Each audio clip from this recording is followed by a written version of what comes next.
is a D6 generation Pip. Yeah, one of those dots on the side of a six-sided die.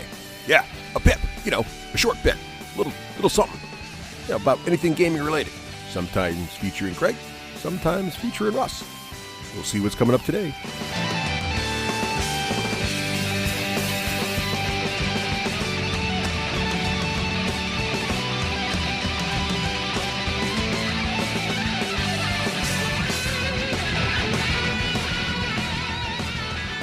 Hey everyone, welcome to another Roleplay 8 Charisma. Hey, just got to have my usual disclaimer here.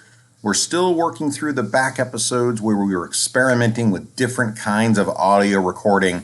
And this is by far the worst one that actually got us convinced to go back to our other methodologies, which will return the much better, far superior audio quality. So again, really sorry for the background noise and the bit of echo, making it hard to understand everyone. Going to get that cleared up in the following episode, but we knew you wouldn't want to miss the story. So without further ado, here we go with another episode of Roleplay 8 Charisma. Is your character not as agile as you would like? Klarg looks at Euphemia and says, I really wish he would have missed, and then just falls over. Is DM's grace in short supply? Oh, and the candles go out Yeah. on the Minotaur's horns. Is compassion not your character's strong suit? Minotaur more like beef or more like cannibalism? So I'm asking for a friend. Is persuasion your dump stat? Be prepared for a caster. Please do not move on their own. There's no caster here. Listen long enough, and you too might learn how to roleplay 8 Charisma. Hey, welcome back. Time for another session. We had a week off, and I am missing you guys, so thanks for being back, everyone. Super excited. Now, as is our wont, because I am the world's laziest DM, someone has to summarize the results of last session, and also, as are the clearly stated rules in the handbook, whoever took the most damage last time must summarize, and that was Shedin. Shadeen? Shedin, yes. What's my name? Was my name uttered by someone on high? Was there a godlike being who said my name at some point? Indeed. Oh, you'll be wanting a tale then, do you? Oh, well, I'd be more than happy to oblige. Well, the last time we joined our heroes, or should I say, our hero, he had decided that his time with the cultists had not been well spent. Here they were worshipping a dragon of sorts, but it was all mutated and sad and just droopy in so many different ways that a true dragon wouldn't be droopy. And our hero decided that it was time and more that he left and went on to greener pastures. And then, who should arrive but the proverbial pasture themselves? And I think that's what I'm going to refer to them now as the pasture boys. I hope the bull-headed one isn't overly offended by that. And so, wanting to impress my new friends, I took the cult leader and I kicked him into the dragon, and the dragon then proceeded to miss him savagely, but clearly he was angry and he breathed on all of the cultists, removing every last one of them as a threat, and I'm sure accidentally hitting me as well, resulting in that single inhalation of familiar vapors, giving me more damage than anyone else suffered the entire adventure. And then I proceeded to step forward bravely to my destiny. And our hero then, of course, brought the shadow of all darkness down around him and then waded into battle with the dragon. There was a lot of noise. There was a lot of shouting.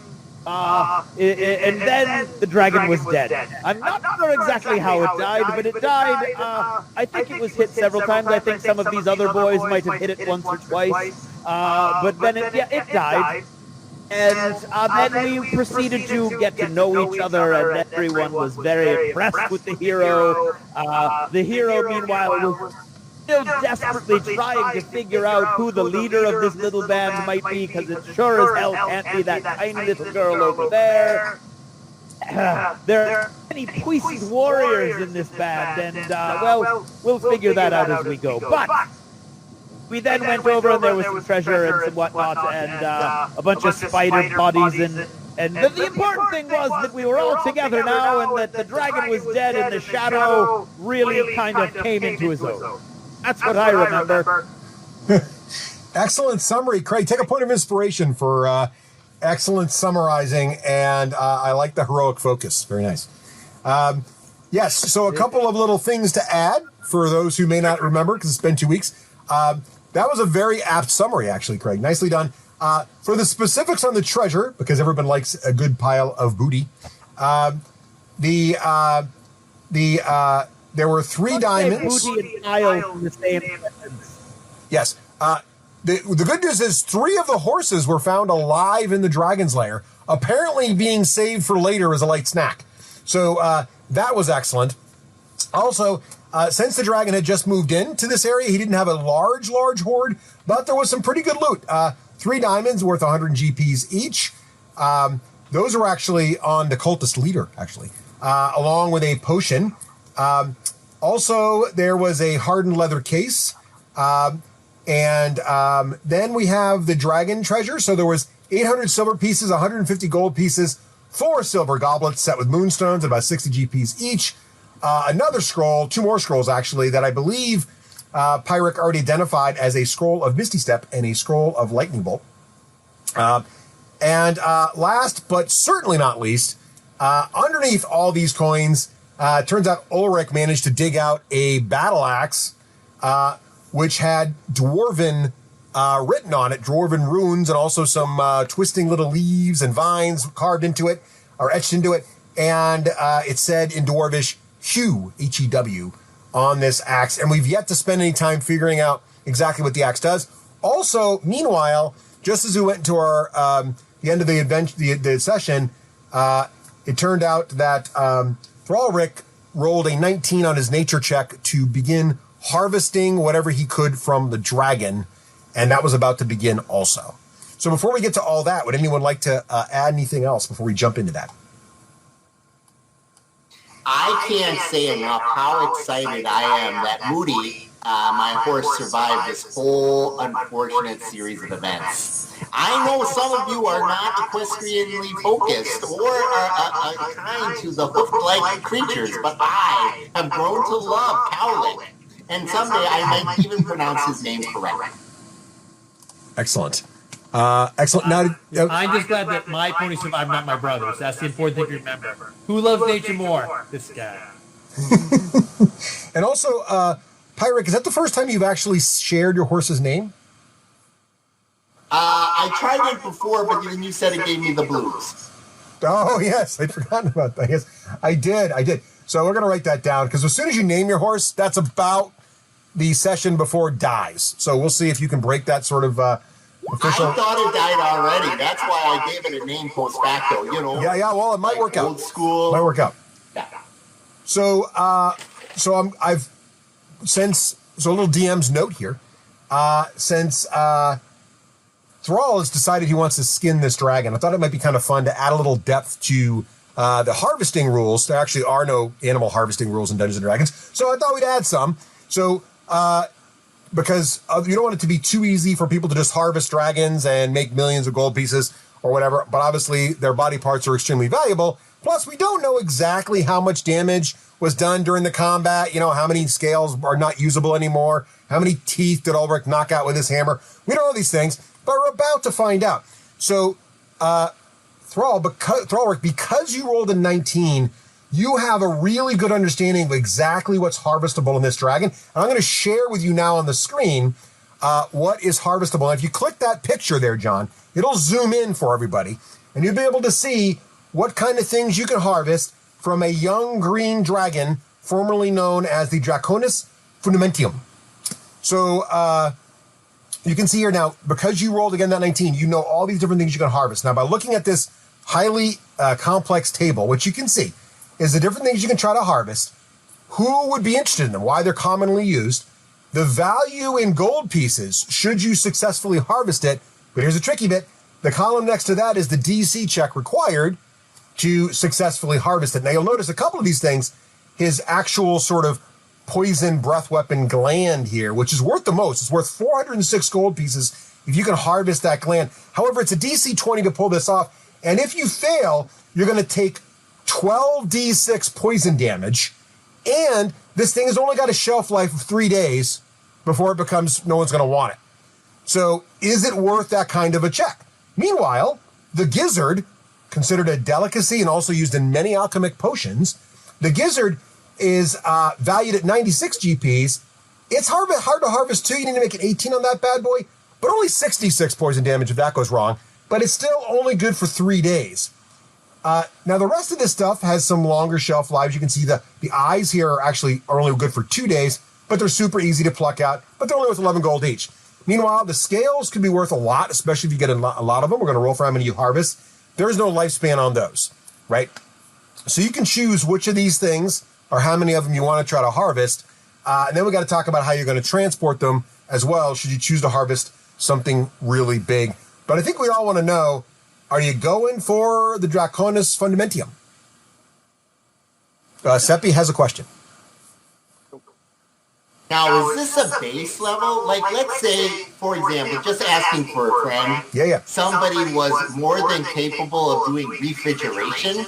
Would that expand, let's say, that amount of time? Like, I don't know who might I never say no to these sorts of things.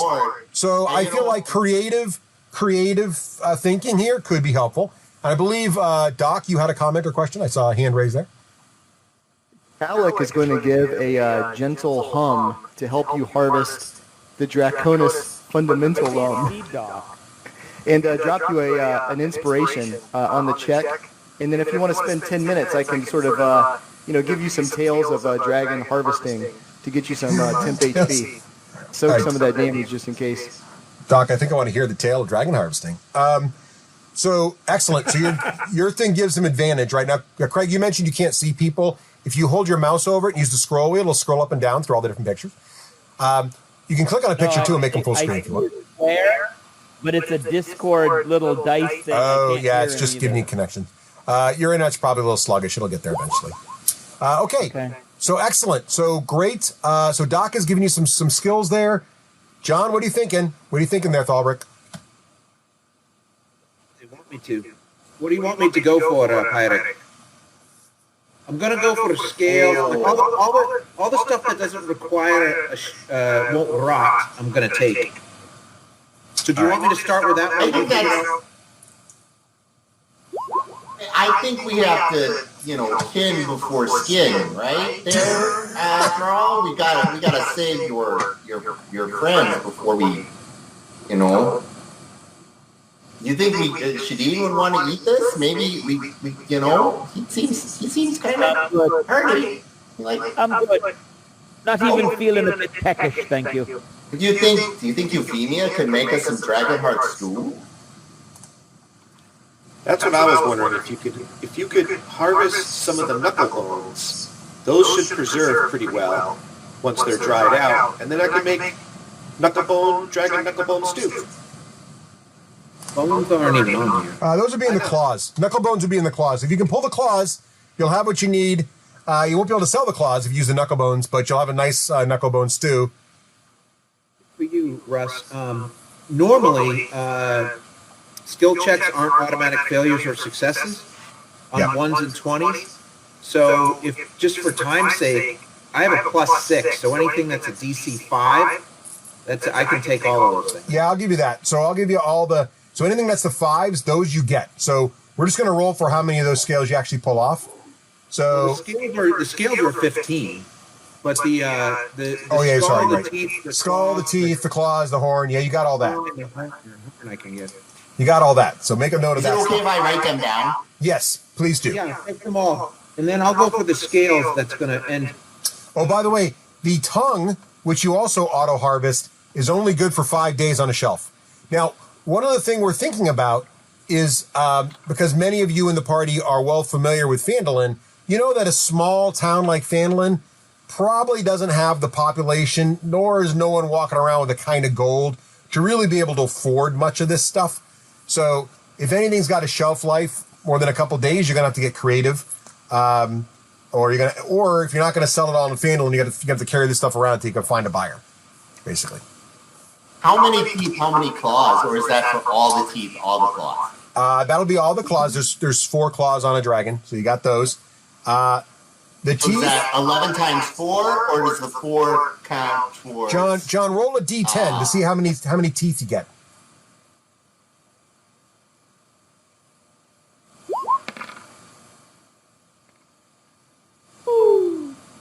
What'd you get? 10?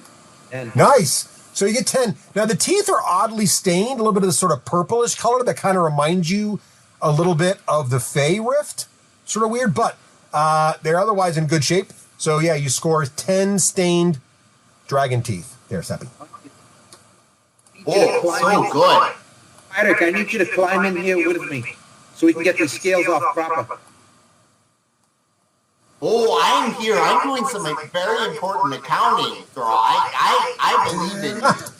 Come on, don't you still have that spell from the... Come on, you No. The cowardice is full in effect. I feel very safe out here. Let us... I'll do it myself then.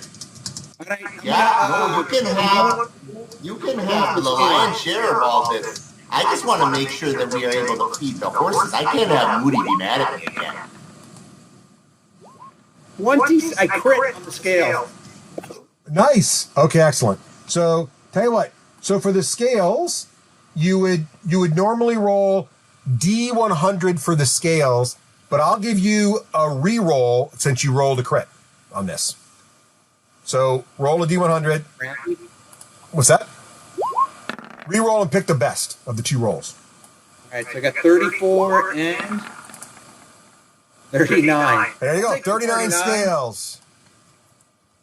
Okay, so let me understand this correctly. Each scale is worth 27 gold pieces? No, the gold pieces there are kind of for all the scales, but the number of scales that you get is helpful because that's going to be how much armor you can make out of it. So if you can sell them to a blacksmith or an armorer, they can be worth more than that even. Depends on who you can get them to. Okay. All right. So that's just base price for scales? Basically, yeah. If no one minds, I'm going to keep the scales. Ooh, look at that. No one minds. You're doing the hard work. This is I don't have that. I have no need of your coin and such, and even gems I care not for, but this could be useful to me. I think, we've seen the dangers of head injury there, Thrall. You want to make a skull cap out of the skull cap? No. Okay, then. It's a fashion choice. I get it. Anything else you want me to get out of here? There's other things that might drop, but I'll take them out if you want. Euphemia, did you want to cook the tongue? Well, we've already got the tongue. Tongue? 2 days on the tongue. Already got it. You got the claws. Got the claws. I don't need him to get poisoned. We don't need to have dragon hearts. You got the horn. We'll be okay. I think we're good because nothing's going to survive long enough. Yeah, we can be done. Right. Refrigeration, on side here. Side business. Just keep them cold all the time. Did it have 2 horns, 4 horns, 6 horns, 8 horns, 1 horn? Roll a D3, John. See if any of them survive the battle. How many survive the battle? Because he has 3 horns. He has 1 little front horn and then 2 little... 2 horns. You got 2. You salvaged 2 of the horns. That's awesome. Thank you so much. Ulrich broke 1 with his hammer. Mm-hmm. That was super fun. Right. All right. Did you get everything you needed there? Excellent. Okay. So dragon harvested. You just got to figure out how you're going to transport those because the 30 you also got to figure out how you're going to transport how many of these coins you're going to try to bring because you got a huge amount of silver, 150 gold. I don't know. What are you guys thinking? You do have the 3 horses, so you're going to try to rig up some kind of sledge or something here or what? I told you I made that last time. So. Oh, got it. Okay, good. So it's 80 pounds of silver and 15 pounds of gold, right? Oh, that's not even including the other stuff that we had. We were being very successful before the dragon took all our stuff. Pirate? We've got all the dragon bones, so we'll just make a thing out of it. Pirate. Yes. I don't understand what the carrying problem is. We have 2 dwarves. Can't they carry, like, whole mountains on their backs or something? Yes, Euphemia, they can. Not to mention, we have a minibar. Minibar. All right, so you built this. I feel like it's safe to use. So you've got the sludge, and by the way, there's still no sign of the druid. By the way, he has not shown up. You've been sort of skinning the dragon here all this time and doing all these things, but the druid has not arrived yet. But otherwise, you've got a sledge now. Whose horse are you going to attach the sledge to? You attach to my horse. I'm happy to drag the treasure. I would probably should leave all this dragon stuff with in Radolf's house, and while we deal with our other business, and hopefully we can come back this way and get it, because we can't drag it to the castle with us. I think that's a good plan. We're going to a castle, are we? Where are we going? Have you ever heard of it? Ever heard of what? Aye, my brother's trying to say there's a place called Cragmore Castle which we tend to going to. Never heard of it. We have no idea where it is. We're trying to find it ourselves. But that's where we're going. I just follow the door. And this druid's being relatively, shall we say, unreliable. One is going to show us the way. And there's one who lives here somewhere in this village. We also need to get this village of ruin. Well, Shadeen. Yeah. It sounds like I've fallen into a very busy life. Oh, Shadeen, you're going to love this. Your destiny, we are going to go to 2 places of destiny. 1, Cragmore Castle, which is so secretive, only the druid who gives out quests tells you where it is. Number 2, we are going to go to the Wave Echo Mines. It is so mind-blowing, only dwarves talk about it. That's how mind-blowing it is. Number 3, we're going to have to entrust all this really expensive stuff to these people because these dwarves who are so fantastic at keeping secrets have also kept the secret of where they put their kin who are now prisoners. That's very... Sebby, take a point of inspiration for a succinct summary of the situation. Nicely done. Also, I'd like to suggest a Robert's Rule of Order for 6-player online D&D campaigns. So we had discussed that it's tricky to try to, when you're trying to wait for everybody to talk and wait for pause and don't want to talk over anybody. So we had talked about this idea on the chat between games, and I thought it might be fun to try it. When you're done with your character statement, intentionally throw it to someone else, right? So like intentionally say, what do you think of that, Shadin? And that way, then Craig will go. Now, when you're picking who to throw it to, of course, you're in a conversation, throw it to that person. That way they'll know they're done. But if someone hasn't said anything for a while, throw it to them just to kind of get them back in to say something, right?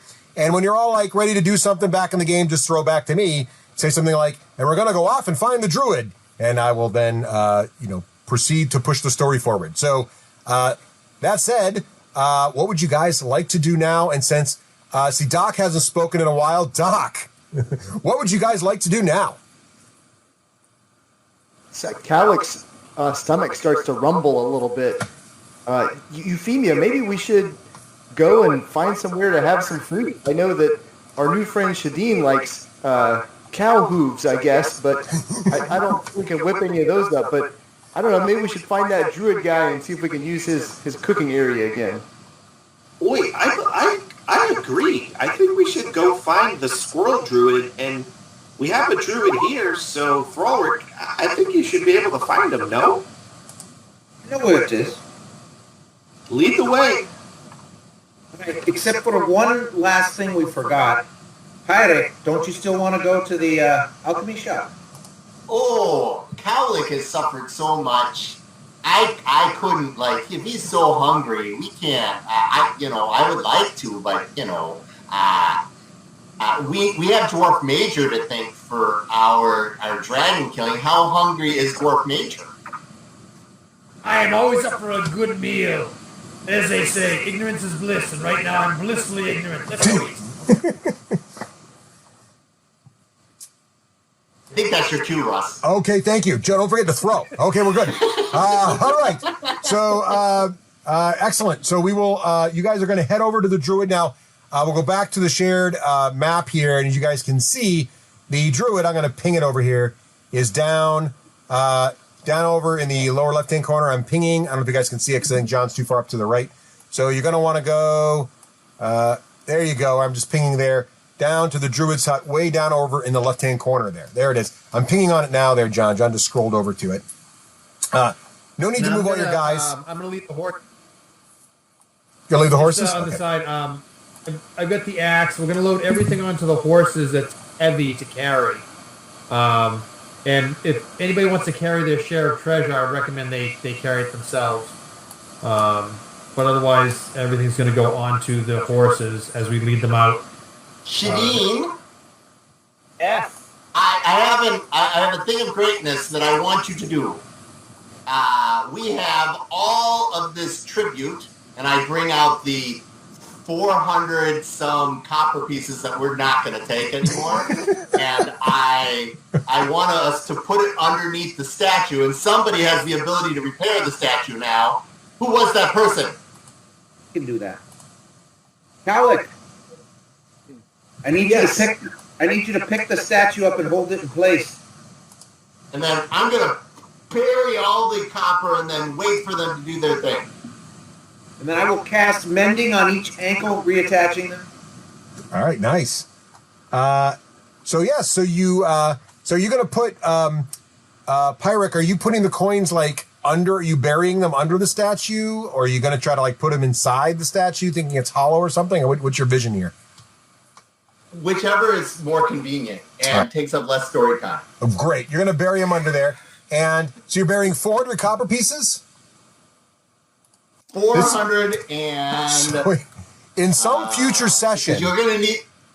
No, yes. Because in some future session, Joe 2.0 is going to be in this town. He's going to be like, there's always something under the statue. And sure enough, there's going to be 400 some odd copper pieces under the statue. It's going to be great. They were very lucky for my horse, and so I want to return them to the gods. 431 copper pieces. 31 copper pieces are under the Kreve statue, and you've repaired it.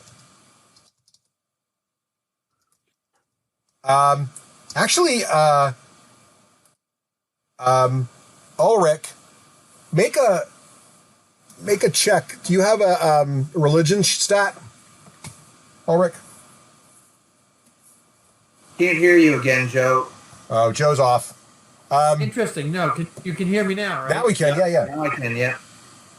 So when I switch to the map to look at the for Discord, when I switch to the actual map compared to the other one, I guess the volume goes out. Interesting.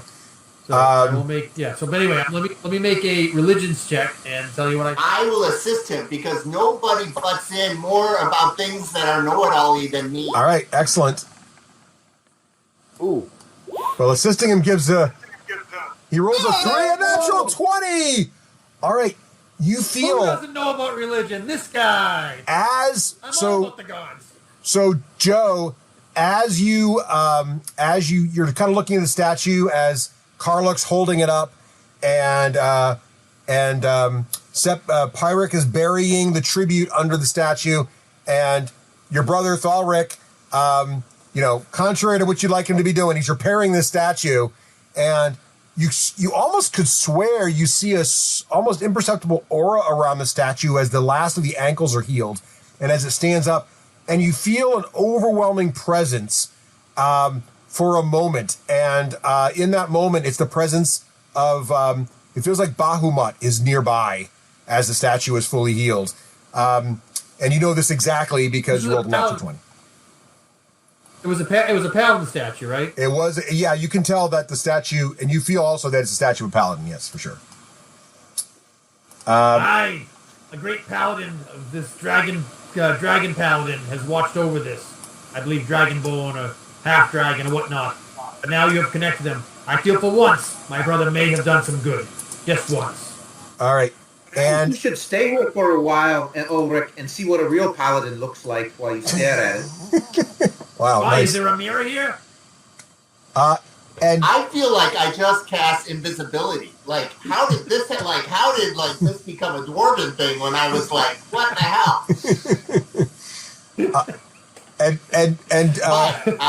Turning it to... Oh, go ahead. No, go ahead, Let Seppi. me tell you one more thing there, Sheridan. If you play with fire, you might find your red brand gets burned. Pyrrhic? Oh, I don't know. Red Brand's is Euphemia's thing. Euphemia? Last I checked, I think they did not install proper smoke detecting runes in there, and there was a massive file for sure, but I can hear Klarg's stomach rumbling all the way from over here. That statue does look nice all put together, though. It's a good thing Pyrrhic was looking out for you. Klarg's doing a little bit of sobbing. He's so looking forward to seeing the statue up. Kind of puts his hand around Throwwick a little bit. Little minotaur tear coming down. Feels good. Pyrrhic, maybe you could help me with something. I found an axe over there. It looks kind of like viney. Maybe it's obviously dwarvish, but it's got some looks like some sort of twine or maybe called vines maybe on it. Maybe you can help me figure out what this does. Oh, yeah. Give me 10 minutes with that guy, and I'll really hook you up. Okay. First of all, its name is Hugh. Did you know that? I knew a man named Hugh once. That's not what I meant at all. All right, I've changed my mind. If we're going past the alchemy shop, I want to take a stop here. The Cessa Jawash. I'm going to the alchemy shop. Joe, so quickly, you're not only did you have a divine inspiration moment, but you felt like there was a slight little blessing rubbed off on you. And so that card on the table, you may now take that into your possession. That's the card you got for rolling a natural 20. Do you see it, Joe? I do not see it. Give me a second. Which part of the map are you looking at? Because I can put it so you can see it. Can you hear me? I just put the card on the statue. Yes, so if you're looking at the statue, you should see it.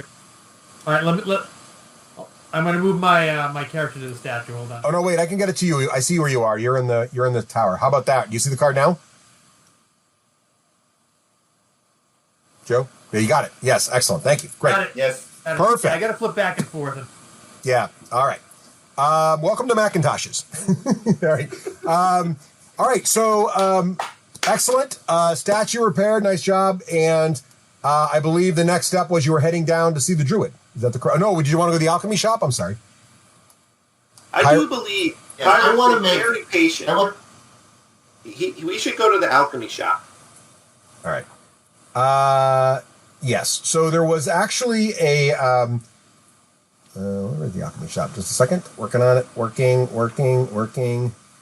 Well, there's actually just an herbalist shop, which is where you were before, which is where you found the necklace, right? And there are a lot of reagents and concoctions there, but they're all spoiled because they've been unused for a long time, unfortunately. I think you might be right about that. The woman, she told us it was an urban alchemy shop, and now it's just an herb shop. Yes. Perhaps that was a devious plan all along. It's what I've been trying to tell you, Thrallrick. Nobody knows. All right, lead us to the squirrel. All right. So you guys, Squirrelborn. you guys proceed to the building that the druid had formerly, you'd all seen before, was warded, except for Shadin, you did not see this, was warded in some manner to avoid detection. Now, you don't know if this ward is sort of semi-bidirectional, but you head back to that building and you all are outside of it. Who's going to be the first to enter the building? Thrall. Yeah, Thrall. Throw Thrall in. I'll be like, Radolf, I'm talking in Druidic. We have returned. We have permission to enter your abode. As soon as you finish the words in Druidic, the door does open, and Radoth is standing there, and he says, "Enter, brother Druid," and he also waves the rest of you and your companions. How fared you? Did all right. We picked up this one here. I think he calls himself Shadeen, although my brother has changed his name about 5 times. His name's Sheldon. Name is not Sheldon. Shadeen. Shadeen, that set of chirps and farting noises, that's what druids call their secret language. Tell us, brother Druid, do you eat meat? I do not partake of meat, but I would know more of this Dragonborn. Shadeen, is it? Were you not part of that cultist group that was trying to instigate the dragon to do more harm to these lands? I was loosely affiliated with that group, yes, but I found the error of my ways relatively quickly, and I was instrumental in their destruction. And the dragon is dead. And the dragon is dead. Shadeen, make a persuasion check. Make a persuasion check.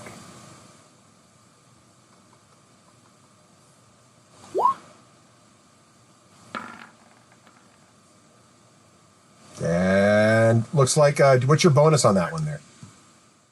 That's with the bonus. With the bonus. 13. 13 total. He doesn't look totally convinced. And he kind of, without saying anything, kind of raises an eyebrow and looks at Thrallrick for kind of an approval sort of situation. You can't take us all. I understand your doubts. I know that you are in danger. Your entire village was in danger, and I understand that you might think me lumped in with that group that endangered you and put you in such danger, but the danger is past, and now you should no longer be acting from fear of danger, but rather justified exuberance that the danger is past. There is... The cultists are all dead too. For me. Mr. Rupp. Yes? I wanted to say Euphemia values her friends more than anything else, more than the mission, more than the ideals. And so she hasn't fallen off the turnip truck yesterday, even though she's really young. She also is watching Shadeen, not with suspicion. She's not black-hearted, but she's not going to just accept him into the fold right away. So I'm wondering if I could do an insight check on what just transpired and just make sure that... Yeah, who are you trying to read, the Druid or the Dragonborn? Shadeen. All right, go for it. And this is also when I'm, yet again, regretting my change to be damage. I should have kept my other... But I do like doing damage, too. See? That's what happens when you min-max. I know. A whopping 10. That's with my bonus. Yeah, Shadeen's totally straight up, man. Everything's cool. Yep. I still got a whopper. Would have been the result had you rolled a natural 20 as well, I might add. Sure as you're born, it woulda. All sure right. as you're born. Oh, you speak the language of the old world. Flutters me heart, it does. But then the Druid seems to be come back to what Thrallrick said earlier, or was it Ulrich, one of the dwarves. Wait, did I hear you correct? The dragon's been slain? Yes, you asked us to kill the dragon. Oh, yeah. By the way, Russ, we're dragging all the dragon parts with us. Yeah, then he notices, you were just kind of standing in the doorway, and then he saw the Dragonborn. Now he looks around your shoulder, he sees, he says, is it true? You have restored balance to these woods. I already felt the departure of the Dark Rift, but I didn't dare to hope. This is the most wondrous event. I am so thankful. I am indebted to all of you, and I believe I owe you some information for your hard work and your liberation of this dragon. The cultists must have been very concerned. Did they take notice of your activities? They're dead too. He looks to Pyric when he says this. I'll just throw it to I'll try to get better at throwing it to one of you also. So did the cultists take any notice of your activities? Well, they tried to, but our new friend here got in a little scuffle with them, and then the dragon sort of sneezed on him, and then the cultist died en masse, and then he didn't, so we decided that he wasn't with them, but we're really waiting for Euphemia to figure it all out. But meanwhile, nothing says dead dragon like skinning it. But more importantly, I really want to talk to you about the Lady of the Glade. The Lady of the Glade? You mean the Dryad? Does she live? Yeah, she had a bad day. Klarg, how would you talk about, we're going to, Dwarf Major is going to butt in about how great he was. But, she was a little confused, and we discovered that something very powerful corrupted that. What did we discover there, Klarg? You have the blight that we were concerned with. It was coming out of the rift, just like he had said. And then this one, I point to Thrall, to Ulrich. I said, then this one put the hammer to it. Aye, it is better the capital one is happy than a powerful one cries. And Morden saved us that day. Joe, take a point of inspiration for another great quote. And so, a weird thing happened. The tree kind of bonked Klarg in the head, and he got a little confused. Klarg, are you right yet? Here's the deal. It's time for oatmeal. Euphemia is getting out her cutlery. She's already used to Radek's kitchen. She stokes the fire up, and she's not cooking knucklebone soup because we need those knuckles to dry. But she does bring out her rolled oats, and if everybody remembers, they are steel-cut rolled oats. Nice. And Ulrich, can you do that knack of yours to find, some raspberries, boysenberries, blueberries? We can throw them in the oatmeal. Aye, that I will. Shelley, come with me. Remember, if you want your dinner, do not insult the cook. And I point to Sheldon, Sheridan, or whatever his name is. Excellent. Radolf says, this sounds wonderful. A feast to celebrate your success and the liberation of Thunder Tree, such as it is. I'll prepare some herbs as well, and perhaps we can meet back here in my cabin in a few moments, and I can share with you the information that you so richly deserve. I'll be back with raspberries. Rafe, take a point of inspiration for your awesome cooking references. I put one hand on Shadeen's shoulder, and I lean in. I'm looking up, I guess. I say, see, are you rethinking your thoughts about how awesome my brother is? I think you're all awesome. Don't you worry.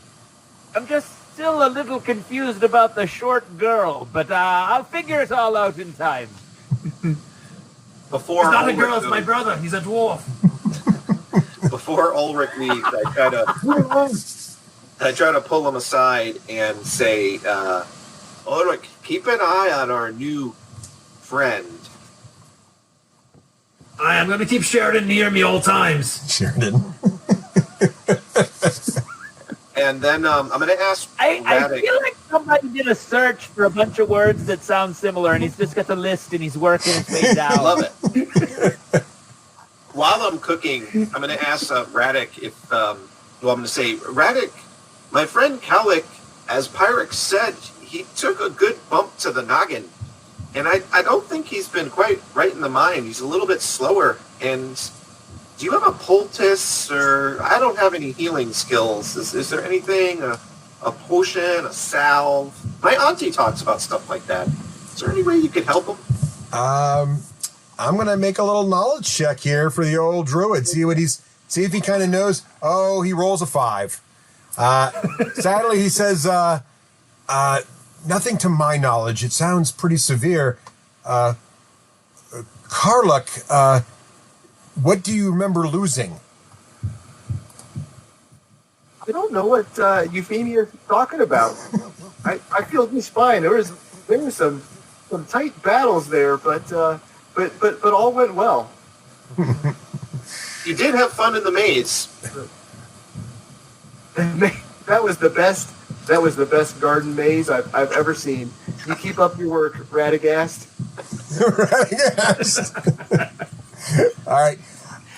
I look at Radolf and I'm like, names and I just not think this group's strengths. Shadeen is, you and Shadeen are just the victims of what I have to deal with on a regular basis. It's so frustrating. I lost my accent.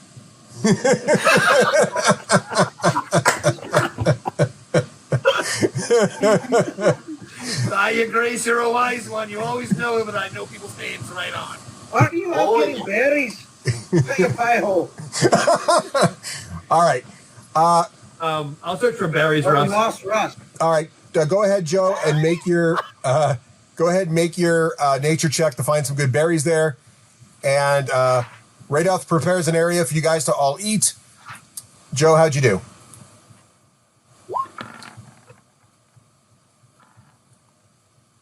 A 9 total with a -1. Well, it's not great. We're all dead. It's not great. You don't find any of the berries. Sending that one out to get the berries. You don't find any berries at all that Euphemia asked for, unfortunately. So sadly, Apparently a lot of birds are around here. so, Dragon nuts. Here, this'll work. There's a pair of berries for you. Craig, the joke is he's got the -1 to nature, but I always send him out to get the stuff. So in any case, Radoth prepares everything. You all gather around for a lovely feast, minus the berries. That would have made it perfect, but it's still pretty good. And he says, and now I owe you all the information you'd asked for. Of course, as I mentioned before, I would have given you the directions to Kragmaw Castle with no requirements or any aid, because that area does need to be taken care of. It definitely is causing some troubles for the region and upsetting the natural balance. But as for the cave, Wave Echo Cave, that you have more than earned me sharing that with you, since you did such a great service to both the Dryad, the Wreath, as we call it, as well as Thunder Tree itself. So let me mark on your map where some of these things are. First of all, Kragmaw Castle here, along with our musical accompaniment playing in the background. Kragmaw Castle here is right here. I'm going to mark that for you. It is just not that far away. You kind of walked right by it. It's just to the due east of the Owl Well, which I believe you mentioned at one point you had stopped by on the way up here. As for the Wave Echo Cave, it is actually just east as well, and it's a little hard to find unless you know the opening. So let me mark it very carefully on your map for you here. Just east of Phandalin, at the most tip of the end of the ridge of the Sword Mountains in that region, just to kind of east and north. Do you see it there on the map where I marked it for you? And all of you should see, I'm going to ping it right here. It's right there. And Kragmaw Castle is right there. Excellent pinging, everyone. He does say, now, of course, you can go to either, but I believe when we were speaking earlier, you mentioned there might be other forces at work trying to get to Wave Echo Cave. It is most critical that only anyone of this sort of nature, I can sense sort of the nature and the good in all of you. And it is critical that no one from a darker ilk get to Wave Echo Cave prior to you all finding it. The secrets buried in there, I'm not familiar with the exact nature of them, but I just know that in the wrong hands, very powerful things can be created, and that must be avoided at all costs. It is clear to me where we need to go next. It's clear. The castle. I agree. That would be my counseling. Can we stop at the well on the way? What say you, Pyric? Do you counsel we also go to Kragmaw? I think it's kin over skin. We have to definitely help the dwarves. The butcher, I miss that guy. You know, he was really straightforward, and he was a more obvious kind of dumb. Perhaps we can trade. Perhaps we can trade Ulrich for the captives, like a swap. Yeah. Aye, a little fragrance clings to the hand that cuts the flowers, my brother. I don't know what the hell you're saying, but, carry on. ran out of toilet paper when you were urinating around this camp. Couldn't open notice. I don't need toilet paper. Shadeen. Nature will provide. Yes, sir? Shadeen, how do you feel about an epic battle against forces carnivorous and wrong? It's curious that you should be combining carnivorous and wrong in the same sentence, but other than that, I'm great. I'm all set for an epic battle. It's an epic battle. Oh, for sure. You betcha. So, I feel called to an epic battle. yes, we're going to go do this thing, and I want to know, are you the kind of person who charges into danger, or are you a kind of person who waits for other dwarves to go charge into danger? Well, you've known me for approximately 3 or 4 hours now. Do you think there's any part of me that's going to be holding back? That's what I thought. So I just quietly go back to reading then. I believe Samson's the man of adventure. He will join us well. You know what we'll be facing? We'll be facing the most fearsome and evil of beasts. Tell him, Klarg, what is the most dangerous evil creature in the land? Bugbears. That's right. I'm starting to think this Klarg is a figment of your all's imagination. I can't see him nor hear him. But every time you act like he's talking, you're all laughing uproariously. So I can only imagine how much fun and adventure I'm missing. Perhaps And I just wanted to remind you that I seem to be situationally deaf where your friend Klarg is concerned. Well, perhaps there's this great podcast you can listen to hear it later. Aye, and the talk does not cook rice. Euphemia, is the dinner ready? We've been eating it for about the past half hour there already. I think you might have eaten all the berries on the way in. Here, somebody went off and had a monologue about how much they wish there were some berries with it. All right. So shall we leave in the morning? Yes. Ulrich, why do you keep eating around the giant testicle floating in your soup there? Oh, I thought it was a meat pie. So we'll leave in the morning? So can we do a long rest for us, and then... Yes.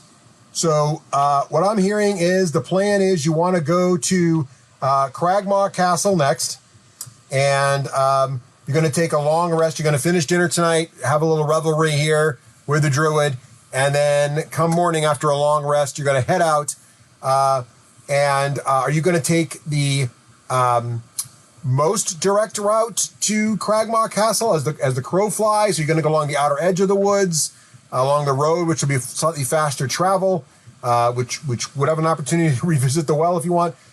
What's kind of your plan there? So since Euphemia, you've been voted the leader, I'm going to ask you to draw on the map to where you guys are going to go. But while you're thinking about that, I believe Pyric has a comment.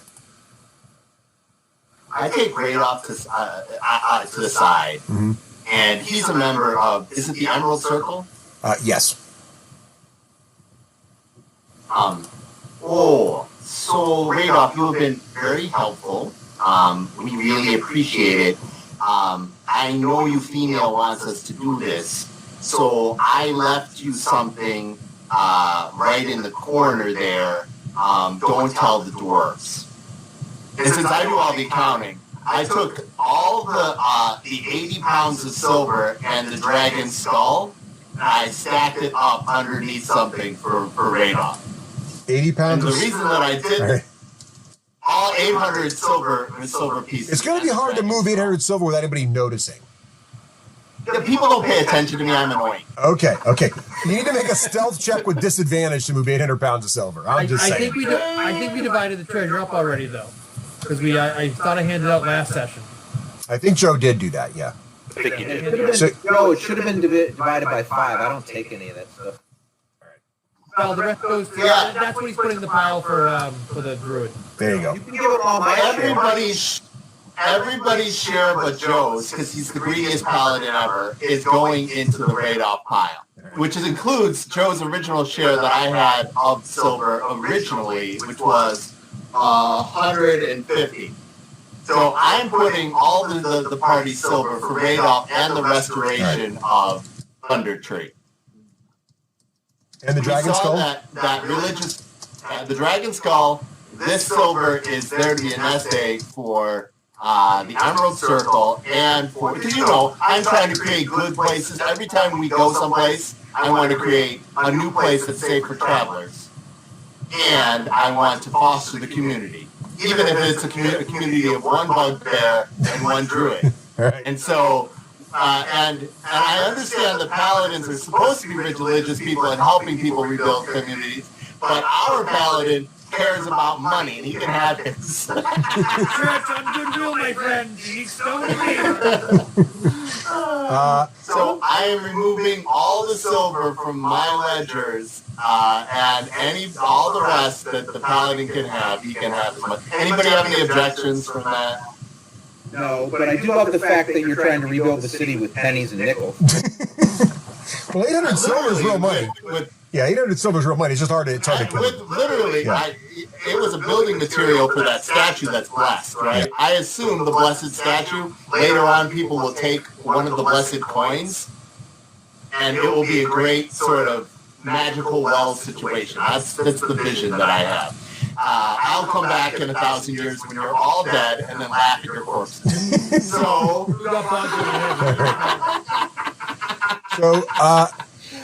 excellent.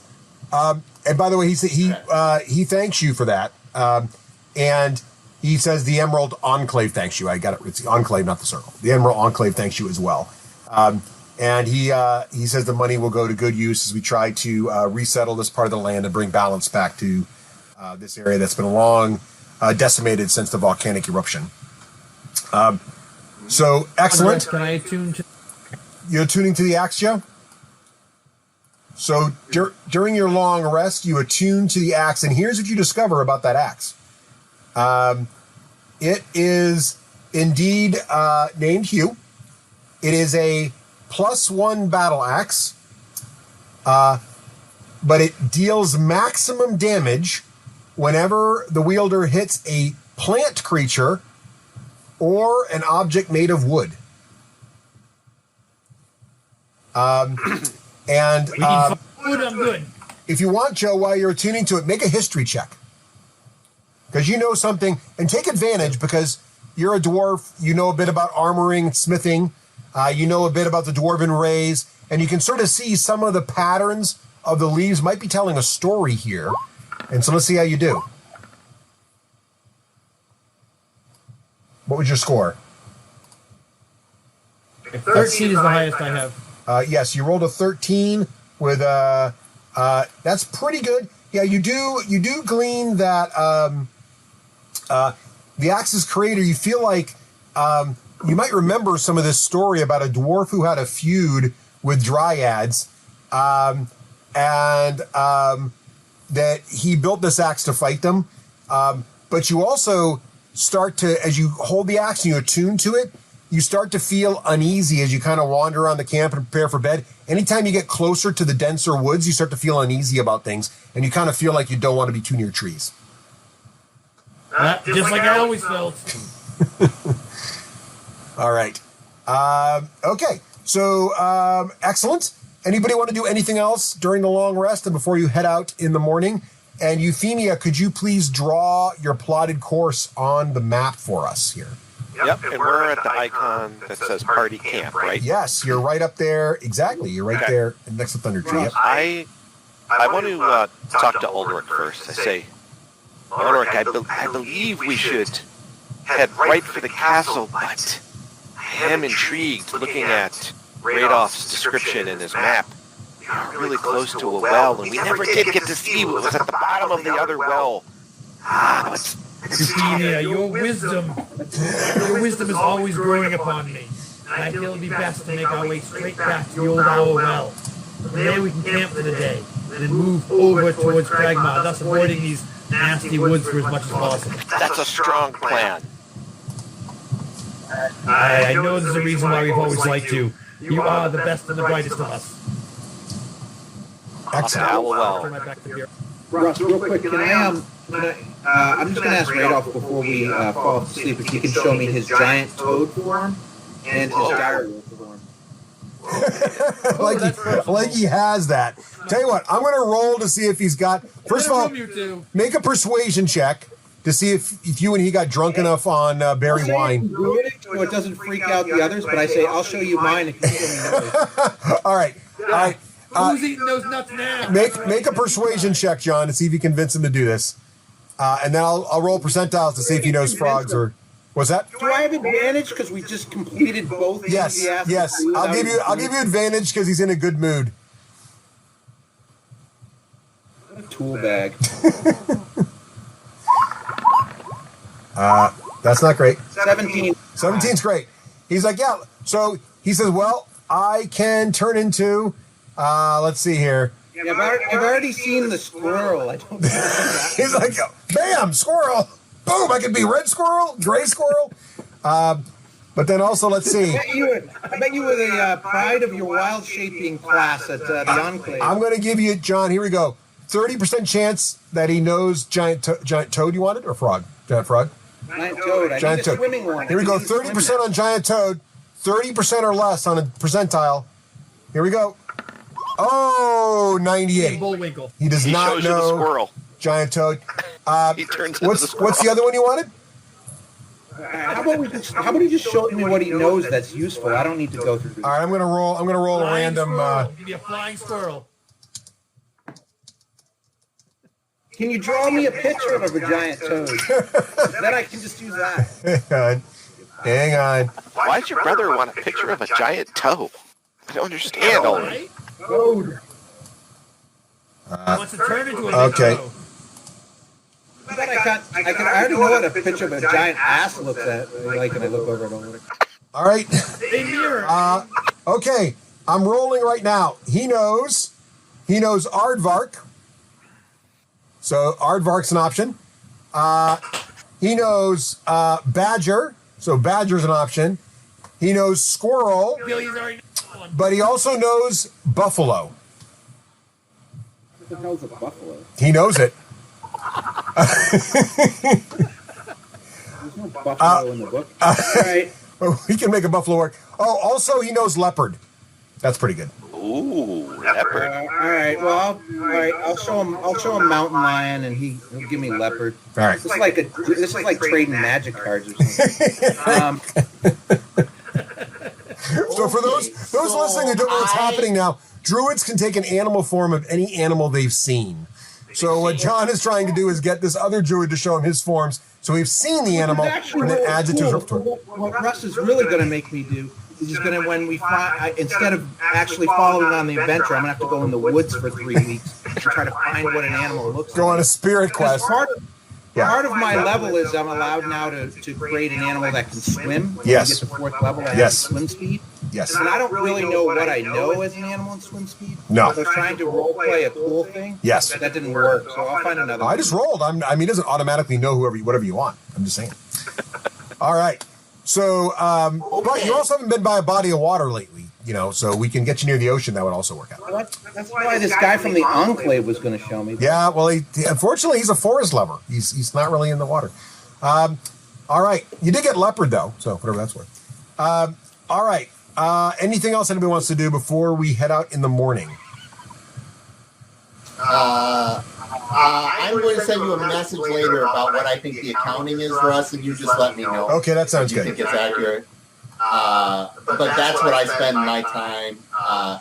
As soon as they turn into 2 cats, I don't understand what the interest is in these feline objects, and then I turn away from it. Yeah, it's gotten too weird. The worst thing, Seppi, is we were both eyeing you when we were cat.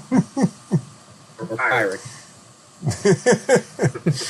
Oh, I have that effect on the felines. All right. I'm sure you do. Anything else we want to do before we head out in the morning? So everybody gets a long rest, so you all get everything, all the benefits and honors thereto of long rest happen. Anything else we want to do before we want to head out?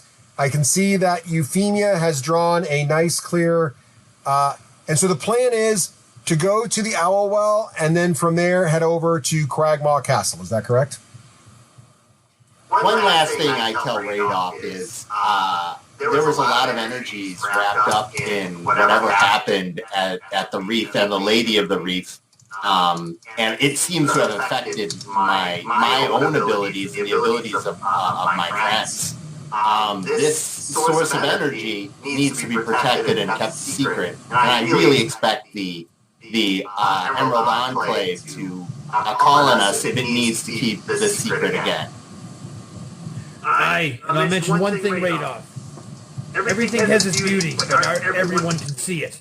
There was some object that was used to create the rift, and that caused the light and the necrotic energy to seep into that area, tainting the druid. It was some sort of, and I mean this in all seriousness, ball. It was believed there was a case that we found on one of the dragon people, the minions that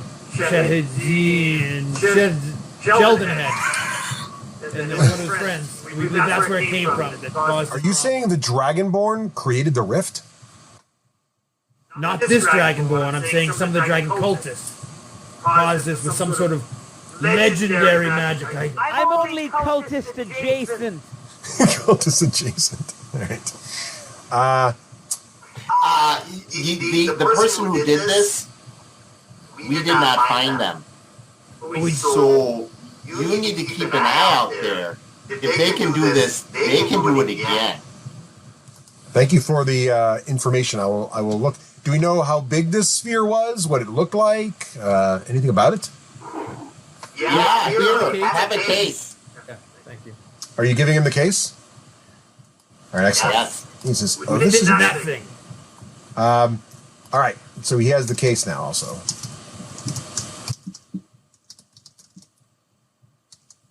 All right, excellent. Anything else we want to do before bed and travel?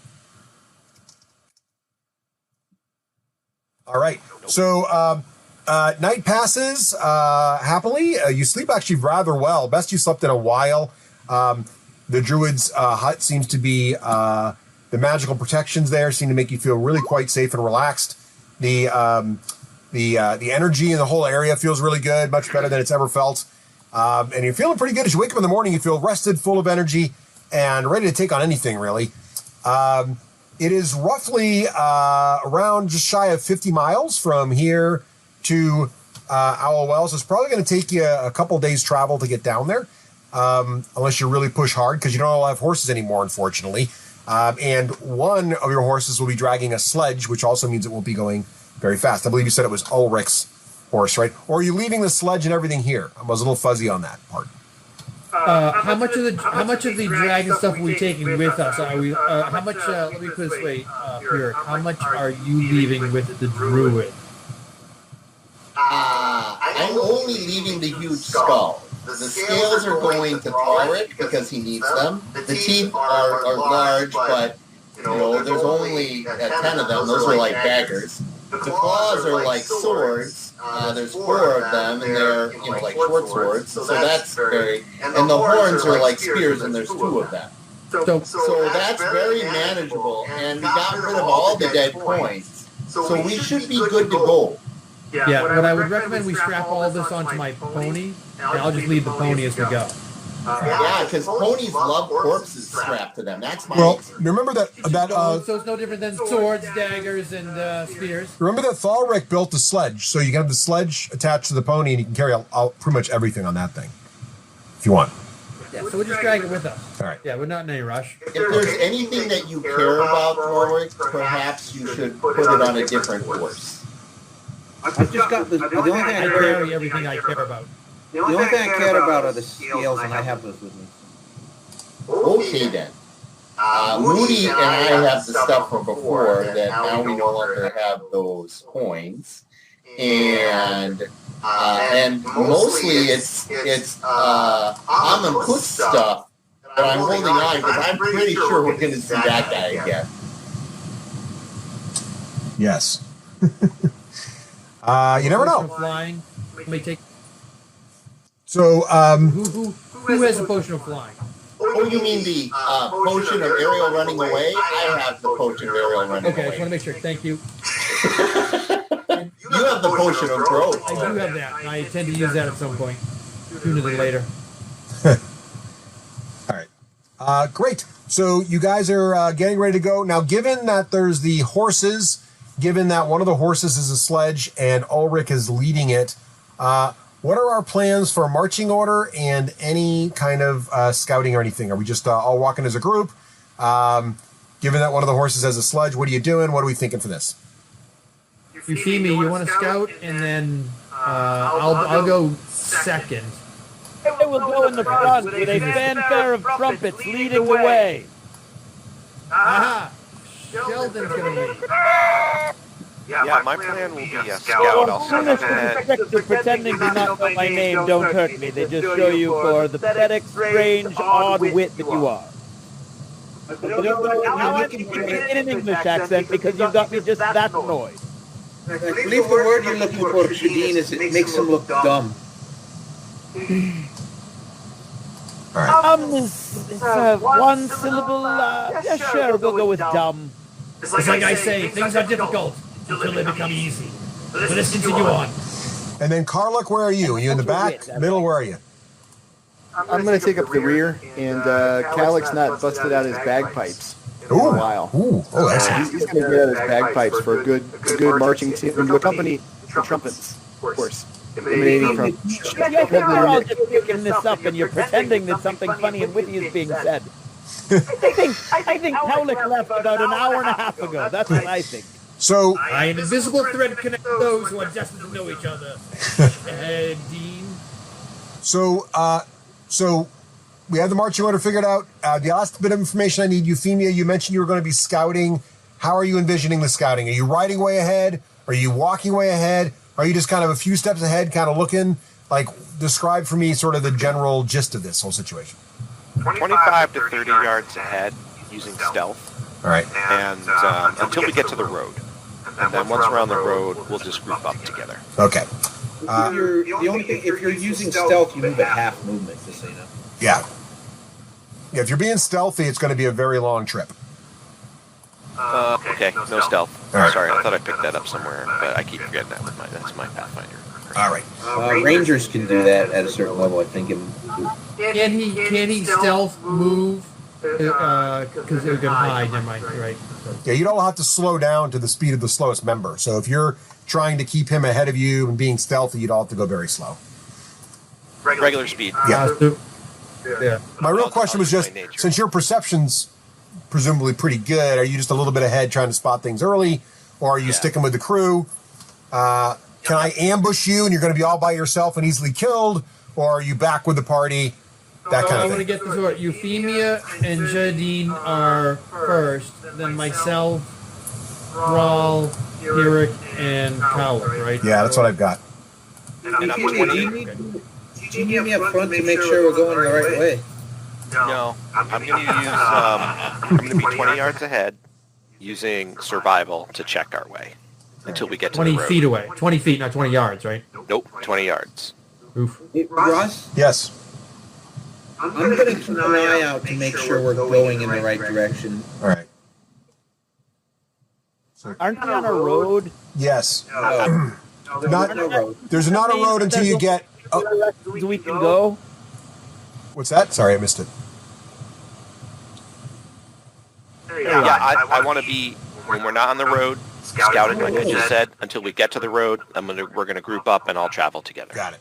There's no road. There's a light path that goes from that is kind of along. It's not the heavy high road you got there, and it's not Tribord Trail, but there's a light path that you guys sort of followed along when you're going from Owlwell to Thunder Tree. That's this old This gray line. Yeah, I drew that. That was a path you drew the first time. That was the path John drew. Sorry, but I thought that was a path. There is a very light trail there they have to get to. Once you get to it, because there used to be a road to Thunder Tree when Thunder Tree was a little more prosperous. Okay. So there's a slight trail there, but it's not really a road per se.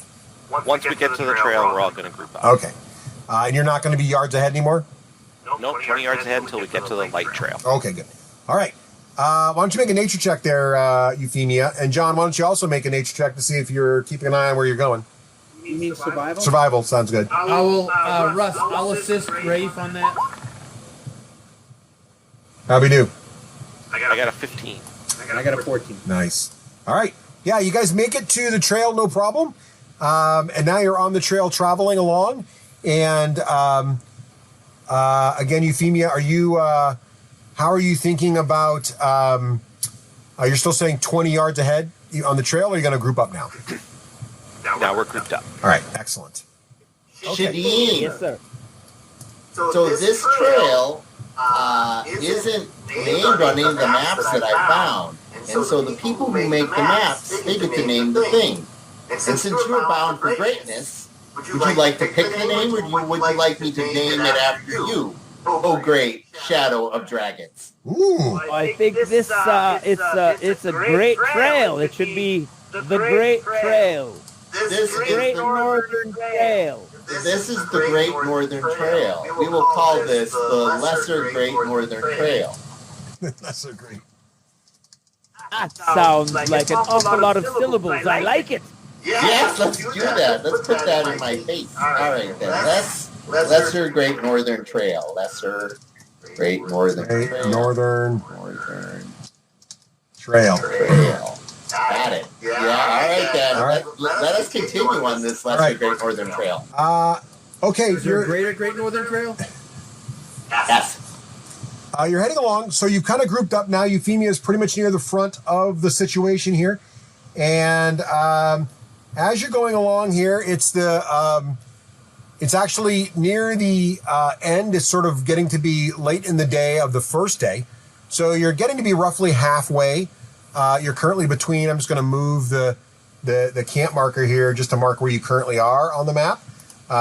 Not necessarily where you're camped at the moment, because of course you're not camped. Let me just get there and move the map here, move the marker here. So you're about right there. And while you're riding along on the road, I need Euphemia, who is ever in the front, which is going to be, in this case, you kind of side by side probably, because the trail is sort of, it's wide-ish. I need Euphemia to make a perception check, and Shadeen, you're also up front, so make a perception check as well. 13 for Euphemia. Shadeen got a 13 also. 13 for Shadeen. All right, so both of you notice a commotion and movement up on the road or path, trail ahead, and it's a pretty significant group of creatures, stuff. And when you're looking up there, what you're really seeing is at this distance, and you're kind of seeing them sort of, you're coming around the corner here. And as you come around the corner, let me just sort of arrange things here so I can drop in a picture for you all here. So you're coming around the corner here, this big boulder sort of in the edge trail, and you're coming around. And as you come around the corner, you guys all see quite a sight. And unfortunately, you didn't roll a great perception check, so you didn't really see them from super far away, which is unfortunate. So you're not really getting a lot of notice. But as you sort of come around the boulder here, you see this. Let me just find the right, here we go. So you should see this. And if you zoom out, you're going to see a mob. Well, it's a mob, really. And it can really only be described as a mob of, well, hobgoblins is probably a good word for it. There's 1, 2, 3, 4, 5 of these hobgoblins sort of near the front, kind of walking along. And they're looking up and sort of seeing you at the same time you're seeing them. One of the hobgoblins, the one with the icon on him, looks like a little fist. He's in a little more finery than the rest of the hobgoblins. He looks like he's a little more kitted out there, and he's actually wearing a full half plate armored kit there. So he looks like he's pretty well equipped. Whereas the rest of them, the other guys next to him, are wearing chainmail and shields, and there's iconography on their shields. More about that in a minute. Also, you did pretty well in the perception check, so there might be some other kinds of hobgoblins in there too. It's a little hard to tell. because your eyes are distracted by this extremely large creature following along, lumbering along behind the hobgoblins. And this creature, it's huge. It looks like an ogre. And let me show you a picture of him because he's quite the distraction, really. Let's be honest. Let me just see if I can share this little picture with you guys here so you can kind of get a full feeling of what he kind of looks like. He's got this giant howdah on his back. But here's the interesting thing. So in the picture I'm sharing with you, this is probably what these ogres normally are used for, like this kind of war situation. But this ogre isn't covered in, he's got a shield. He looks like that a little bit. But in the top up there is one goblin in the howdah. And the goblin hanging from the tops of the howdah are all these different cuts of meat. And it also looks like there's like maybe even a chopping board up there. And he's got a cleaver. And he's looking at, and then on the back of the howdah, there's these giant flags also flying that share the iconography of the shields. And the iconography looks like, let's see if I can find it here. It looks like this. I'm going to share this picture with you here. And when you see this, you're going to want to click on it to sort of get a really good zoomed in view there of what it looks like. For those following along at home, it kind of looks like maybe the crest looks like it's a crest of 3 parts. So the center of the crest looks like maybe it's sort of like a rough drawn mountain with like a hole in the front of it. And then above the rough drawn mountain with a hole in front of it, it almost looks like a sort of like a puffy little hat sort of situation on top, maybe a chef's hat. And then below the mountain, there's a crossed spoon and a crossed fork. And these guys are coming down the road right towards you. And they're kind of like staring at you kind of in this paused moment as they kind of realize you're there and you kind of all realize they're there. No one has surprise because you're both sort of like, what? As you come around this giant boulder here. Does everybody have a sort of an understanding of the situation here? Mm-hmm. I'm seeing a lot of nodding. So Euphemia and Shadeen, you both rolled perception equally well.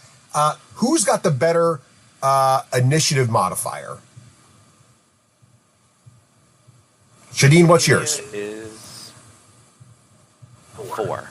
4 for Euphemia. And Shadeen, what's yours? That's such a good question. All right. Well, where would I find that? Why don't we just say you didn't successfully figure things out as Euphemia did. So Euphemia, you have the first moment. 3.16. There you go. So it's not as good as a 4. So we're going to give the 4 to Euphemia. So Euphemia, what is your gut instinct to react to? You're kind of seeing, because you and Shadeen kind of come around the corner before everybody else, so you guys actually see them first. Although the rest of the party's coming up, you guys have a chance to sort of do something. What are you going to do here, Euphemia? Even though Euphemia's, a little wary of Shadeen, upon being startled by the margins of these creatures, she sort of loses that wariness and reaches up and touches Shadeen's arm and says to him, "Are you seeing this? What are those creatures? What's that little goblin? I don't trust them. Doing up there? I don't know. Maybe we should get Pyric? What do you think, Dragon One?"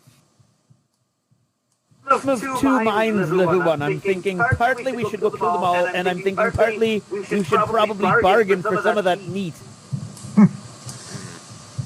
I'm gonna go get Pyric. He's good in these scenarios. He might know the insignias and stuff like that. Can you hold the front?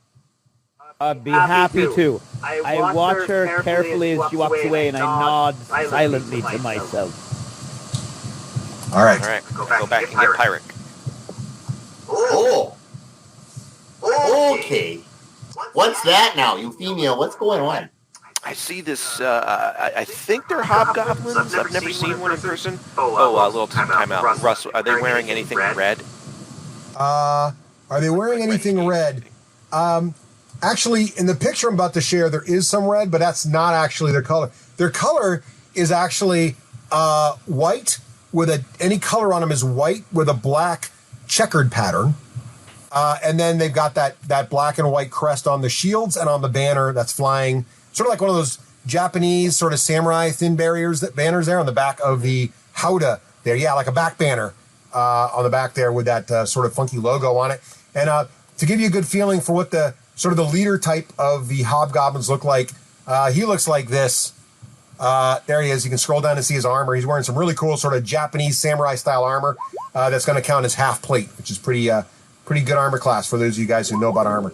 All right, so Euphemia, so what are you saying to Pyric? So as I trot by Ulrich and Throlic, I also say, Dwarf Brothers, head up. We've encountered at least 6 people on the road. I'm going to get Pyric. And then I go get Pyric. I also look Klarg in the eye, make sure he's paying attention. And then I wasn't sliding Doc because he was looking away at the time. I meant for his dumb intelligence. Pyric, we seem to have some hobgoblins. I think, and there's a giant. I think, but push me just a foot. And there's a weird goblin, and it looks like a logo that I wish we created for the Bugbear Inn, but we didn't. They stole it. You gotta come see. Oh, cave in. Okay then. They saw you, Euphemia. Oh yeah. We the dragon one and I just walked right around the boulder, and there they were. Did they attack you? No. I would have put an arrow. Okay then. By the way, Shadeen, you're still standing there watching. Attentively. So, quick point of order, or not point of order, but little activity that's happening. While Euphemia has come back and is starting to notify you all and has ridden, that would be a moment that these guys could be doing something in blinding speed, but they're not.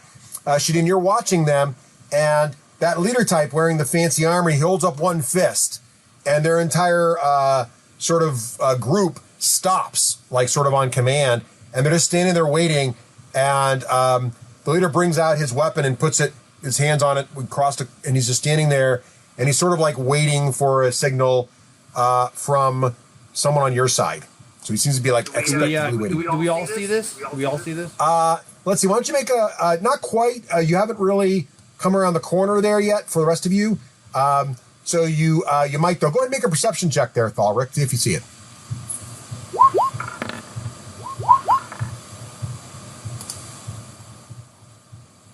Thalric gets a 16. See, it's nice. And Ulrich gets a 5. Ulrich, you don't, but Thalric, you do. You do. So you can see what's going on. Ulrich wasn't just thinking nothing's going to happen, and he was playing with that new axe he got. Something smells like meat. But don't, if you're going to move, tell me you're moving your figure. So if anybody's moving, I need to know when, and we have to keep these things in sort of an order. So right now you're in a situation, you guys are staring at you, they paused. So what are you going to do? Can I move on? Can I move? If you want to. So, yeah, because what's happened is Euphemia's come back. She started talking. She started spreading the word. The only direction she's moved is away from the other guys. So what are you doing, Thalric? I'm going to step up 10 feet. I just kind of lower my stance. I don't draw any weapons or anything. And probably only Shadeen can hear it, but I let out I have a low growl going as I prepare myself for battle. Okay. Probably not enough to travel that far because the distance between the two groups. No, I'm not roaring. Yeah, you're right. Got it. Check. Okay. All right. So Thalric is advanced slightly and growling lightly. All right. So Euphemia, continue. Sorry, didn't mean to interrupt you there. I go back to Pyric, inform him like I just did before, and I make eye contact with Klarg to be like, something's happening. So it's off to Pyric. Euphemia. I think it's time for our Minibard to sound merriment. I don't think these are bad folks. If they were bad folks, they would have gone. Seeing a young, scrumptious halfling, they would have made. They could not. Why don't you go use your charm? I would talk to them, but I'm annoying and a coward. Okay. Plus they're not wearing any red, so that's always. Doc is muted. Yeah, we haven't had. Doc hasn't had a chance to talk in a while. I think he's trying to, but I think he muted himself. So Doc, what are you trying to say there, sir? Yeah, I'll pick up on what Pyric is saying, and I'm gonna duck down a little bit if I can behind the horses to cast detect thoughts. and then stand up and play like a merry, welcoming tune, like Pyrrhic suggested. And I'm gonna advance forward. I'll just do one move advance now, and I'm gonna plan on continuing going forward because I believe it's a 60 feet range. I'm gonna double check here though. What's going on? What is going on, people? I don't stop walking. Yeah, so... Oh, Euphemia is going to... Euphemia is going to trade for some meat. Right, so that's what you guys have all done. Meanwhile, these guys here, the leader type, the guy in the best armor, he grabs on his belt. He's got like a white cloth sort of hanging there through his belt. And he pulls the white cloth out and he waves it twice at all of you. And then he hands it to the hobgoblin on his left. And that guy starts to take, his weapons are sheathed, but he's got the cloth out and he's kind of holding it up. And he starts to take a few steps forward and he gets to about here. So I'm going to ping the guy that just took a few steps forward there.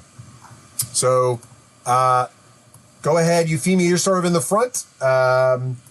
What is your reaction to that? There. Actually, we haven't had Shadin do anything yet. Shadin, what are you doing with all this stuff? Well, I'm just watching. I'm thinking that I'm going to be wanting some of that meat, is what I'm thinking. I don't sense a fight here. I sense merchants. I sense a skilled practitioner of the butchering arts. And I think we're going to be leaving this encounter a little lighter in gold and a little heavier in weight. Gross weight. Like meat. All right. Nice. So Euphemia, what is your stance here? You're the leader. People seem to be looking at you for you to do something. Yep. I advance one move. 1, 2, 3, 4. Are you on your horse, by the way, or no? Nope. Okay. So is your horse back with Ulrich?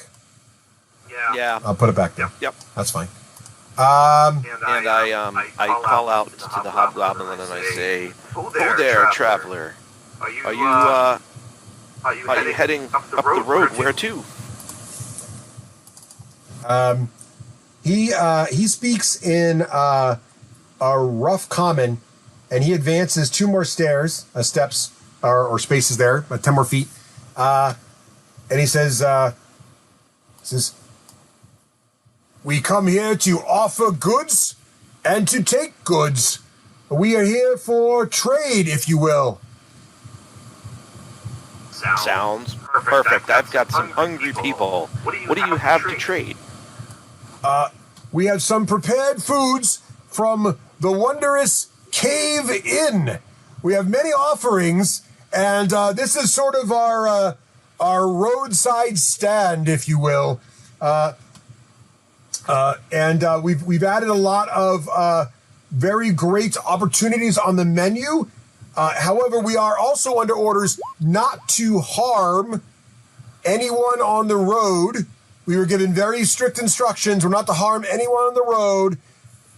However, we've expanded our scope. We were having trouble getting resources.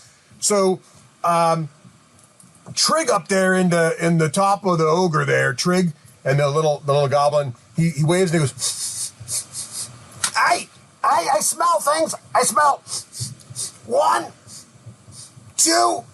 Ooh, they got 3 horses? Oh, wait, is that dragon? I think they have some dragon meat on them, too. We need all that. We need the horses and the dragon. And the hobgoblin says, yeah, what do you say? We need your horses and we need the dragon. Whatever dragon. You have a dragon?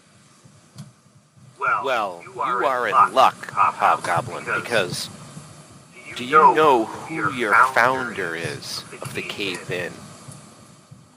Well, mighty Klarg, the best stewer in all these parts, the best food cook in all the Sword Coast.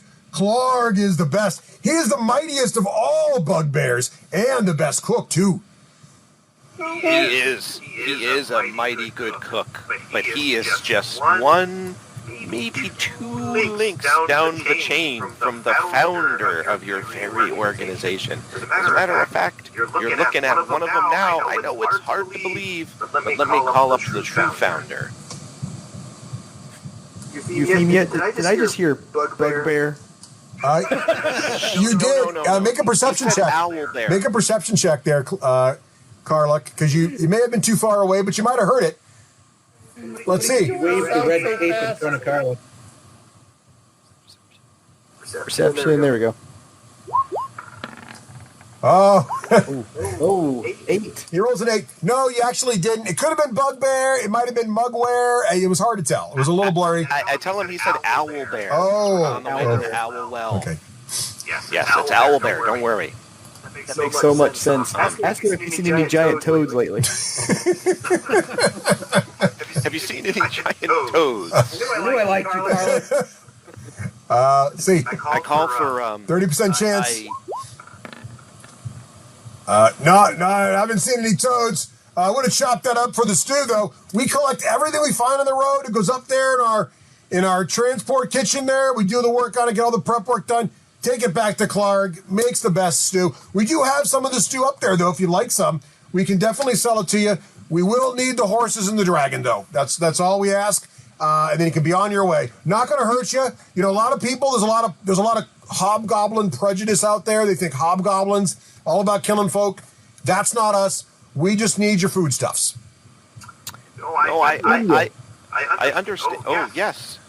Euphemia, ask him if he has the cow feet. Remember our friend Sheldonick really likes cow feet, so check on that. Sheldonick. I will, Cal. Yes. Hobgoblin. I know that this again may shock you, but I know your leader, and his full name is Klargus of the Vandalin Bugbear tribe. Now, how would I know something like that? And meanwhile, I'm waving up Pyric. You've had his stew. You've been to the cave in. What's that, Klarg? Did Euphemia, did you just say owlbear or bugbear? I did. It was a slip of the tongue. Owlbear. Every time. Take a point of inspiration, Klarg. I've kept. Is it possible for me to cast? Is it prestidigitation that allows us to do little weirder magic sound tricks? What's the cantrip for that? You're right. Prestidigitation. Yeah. That's right. Every time I want to have prestidigitation up. Okay. Every time Rafe is about to say bugbear, someone says bugbear, I want a goose to honk. All right. You'll have to make a dex check to see if you can time it right and get it on there, but sure. Can it be an arcana check? Yes, I'll allow arcana. All right, this seems right. Arcana, that's really This good. seems right. This is very important. I love this. Pyric, also take a point of inspiration for this. This is brilliant. We need a goose honking sound effect now. Yeah. Okay, so my arcana check, I'm gonna. This is critically important, so I'm going to make sure this is inspirational. Yes. So that's one. Nat 20! What? Well, first of all, you get a card for that. That's the first rule. Really. Yeah. There you go. Right click on that card, Seppi, and add it to your. Okay, I can only have one. Yeah, so you can decide if you like that one better. You can expand it, read it. I can expand it for you. There you go. The GM made my saving throw versus what's this new one? I'm having trouble reading both at the same time. Okay, this one is. This one's a fortuitous circumstance. You can kind of make something happen within reason that helps you out. That's what I definitely want that. I want to exchange that for this. So I will delete the other one, and you can take. You can take that one. Right click on the one you like and take it in your hand. I'll pay you real money if you fortuitously make a giant toad.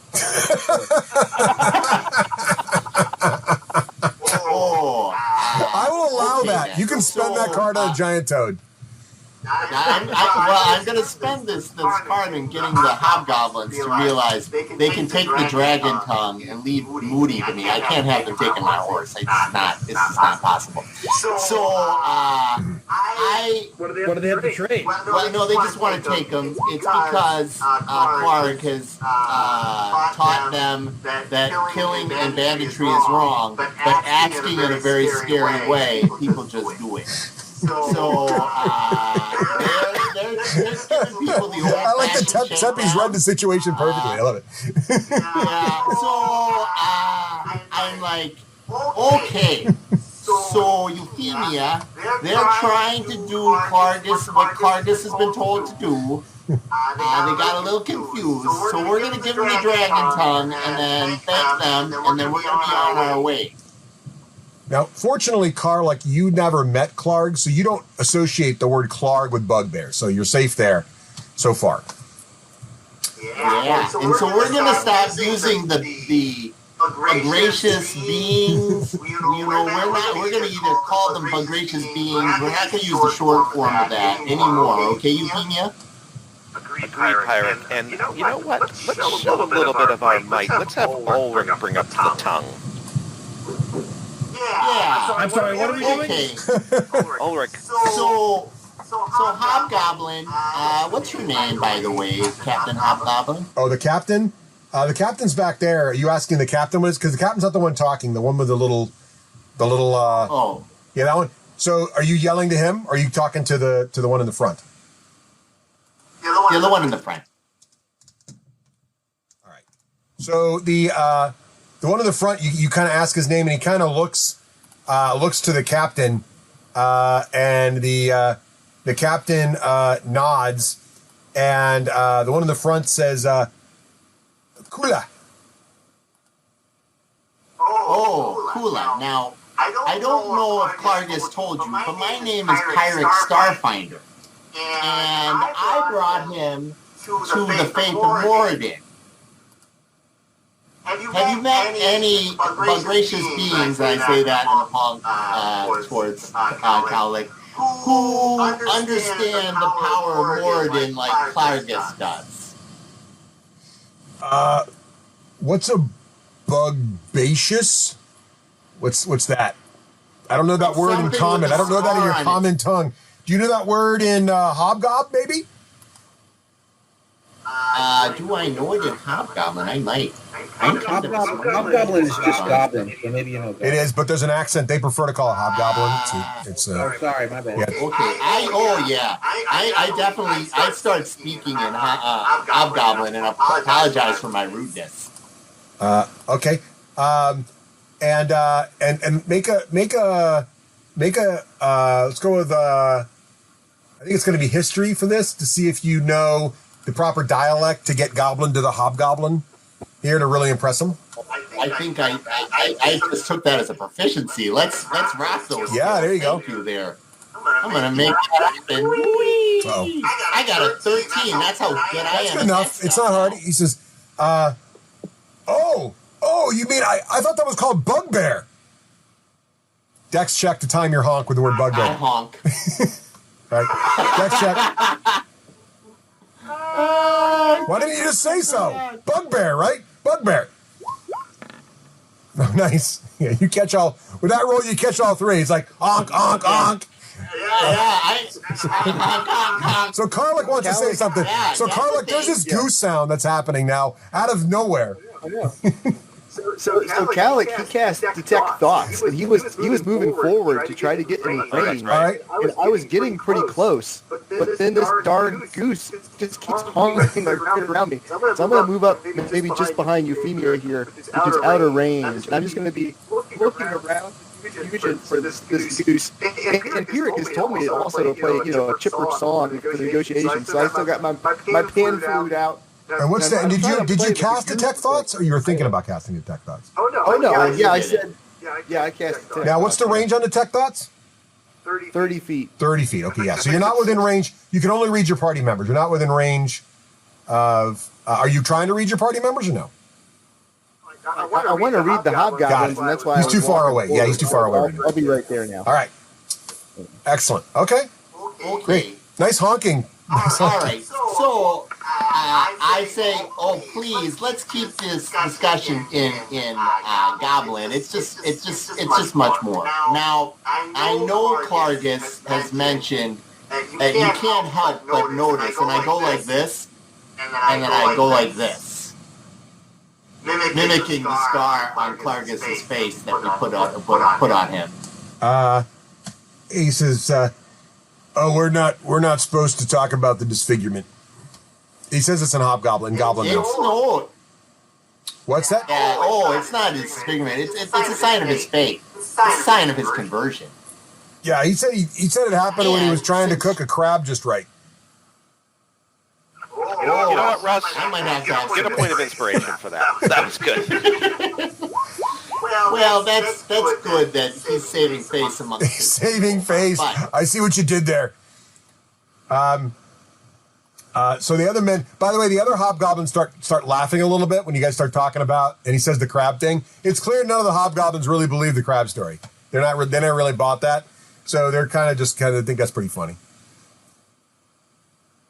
Hey, so we're gonna give you this, which is dragon meat, and then you guys can go about your business, and you tell Klargus that Pirate Starfinder is coming to check on him.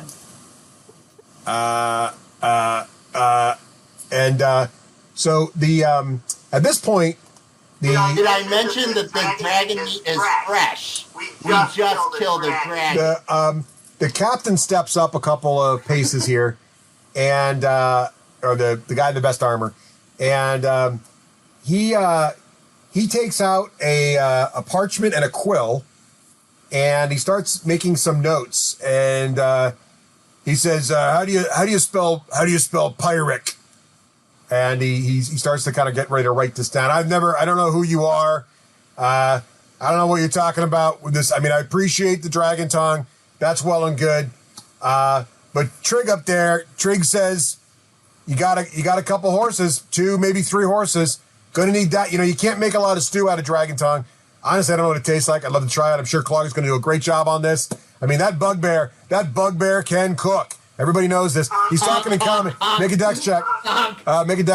And he says, so I don't know what your game is here, but we're going to need the horses, and we're going to need, if you got more of this dragon, and you're not going to get by Trig's nose, if you got more of this dragon, we're going to need it. You know, I got orders is orders. I'm just doing my job. I'll step in at this point. So Karluk, definitely the word bugbear in common sneaks out of the mouth of the captain at least twice. There is a honking goose, but the timing's way off. It's just way off. Russ. Yep. I'm going to walk up behind right here just for now. All right. Perfect. If that's okay. I yell out for Ulrich too. I just yell Ulrich's name. I say Ulrich, and then Ulrich. And then before Klarg goes charging off, I say to the leader, listen, it's like this. You'll either have the tongue and escape with your lives, or you'll have no tongue, and I can't promise you what the 2 dwarves and the dragon will do to you. Let alone Pyric. Remember that crab hand mark on your friend Klargus' face? That could happen to you. And I'm gonna move up. That's scary. So wait, so the captain's like, whoa, there's no need to start throwing threats around here. And as he says that, Karluk, what are you going to do when you heard Bugbear come out? Karluk's just intrigued here about. I want to know more about bugbears if this hobgoblin knows, and I got detect thoughts up, so I'm going to move on up into range 2, 3, 4, 5, 6. I'm going to keep playing my merry little tune though. Can I travel with Karluk? Yes. So go ahead there, Balric. You travel right up behind Karluk there. I'm gonna say just so Karluk can hear. Just real quick, so Karluk can hear. I've got your back. I've got your back, no matter what you do. All right. So I'm gonna lead the horses up, Russ, and tie him to the tree here. All right. Well, hang on. That's going to take a little time. So you're still where you are, Ulrich, and I'm going to make a little note here because we're at a good pausing point. But Karluk, you are in range of detect thoughts. Whoops. So I'm going to just check your range here. Yeah, you're within range of this guy. Can you make it to the captain? No, the captain's out of range. But the closest guy you get, because they've been talking about Klarg a lot, you get this big bugbear and you see him cooking stew, and then you get the idea that he's their boss, and he controls all these guys. They all answer to bugbears. They all dance to a bugbear's whim. They're all the pawns of bugbear darkness. Klarg is so happy right now. Filled with joy. And on that note, we should pause, and next time it's going to begin with roll for initiative. But who took the most damage today? I don't think anybody did, right? No damage on our role-playing session. Joe agreed with Thrallrick at some point. Oh, yes. And I let him off the hook, so we'll count that as a point of damage. So, Joe, you'll be doing the summary next time. How's that? I've never said anything nice about that bastard. All right. Oh, I wanted us all to get along too. Well, you can still not. I never say never. This could de-escalate. Perhaps we don't know. Yeah, right. Like that's gonna de-escalate. All I know is I got two people that got medium armor for half plate getting it right now. This is going to get Minnesota interesting. Minnesota interesting. Excellent. All right, everybody. Great session, and we'll see y'all next time.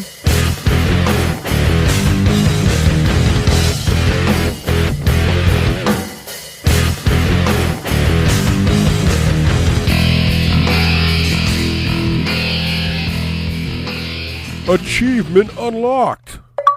You've made it to the end of another D6 Generation episode, the podcast whose humor has universally been acclaimed as not too horrible. Please let us know what you thought of the show by emailing us at info@the d6generation.com. If for some inexplicable reason you actually enjoyed this show, you can help others find out about it by leaving positive reviews on iTunes. Thanks for listening and happy gaming.